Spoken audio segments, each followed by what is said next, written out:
যেহেতু আপনাদের কথা দিয়েছিলাম ১১০০ টাকার মধ্যে একটা ভালো মানের নকশি কাঁথা বানিয়ে দিব, যেটা আপনারা রাফ ইউজ করতে পারবেন। সিম্পল হলেও ডিজাইনটা যাতে সুন্দর হয় ওইভাবে আমরা এই নকশি কাঁথাটা তৈরি করেছি।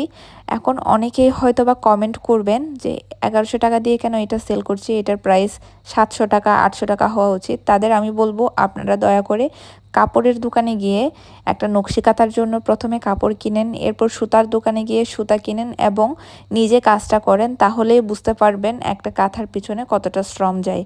এই নকশি কাঁথাগুলো আমরা ১১০০ টাকার মধ্যে আপনাদের দিচ্ছি শুধুমাত্র কথাটা রাখার জন্য। এবং অনেকেরই হয়তো বাজেট কম থাকে কিন্তু একটা নকশি কাঁথা কিনতে চান, আমাদের অনেক রিকোয়েস্ট করেন, সেটা মাথায় রেখেই আমরা আপনাদের জন্য এই বাজেটের মধ্যে এই নকশি কাঁথাটা দিচ্ছি। যাদের ভালো লাগবে না অনুগ্রহ করে এই ভিডিওটা ইগনোর করবেন। অনেকে আজে বাজে কমেন্ট করেন, এই জন্য আমরা অনেক সময় দামটা উল্লেখ করি না, শুধুমাত্র আজে বাজে কমেন্টের কারণে।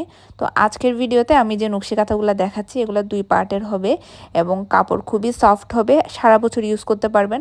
একদম নর্মাল ডিজাইনের মতো যারা নকশি কাঁথা চান তারা এরকম একটা নকশি কাঁথা নিয়ে রাখতে পারেন। এই কাঁথাগুলো 7x6 ফিট সাইজের হয়ে থাকে, মিনিমাম 2 জন ইউজ করতে পারবেন।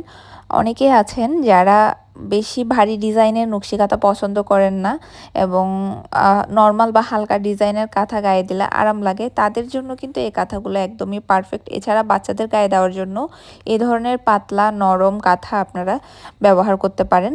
আমাদের পেজে এই নকশি কাঁথাগুলো ছাড়াও কিন্তু আরও বিভিন্ন বাজেটের বিভিন্ন মানের নকশি কাঁথা অ্যাভেলেবেল, আপনারা চাইলে আমাদের পেজটা ঘুরে দেখতে পারেন।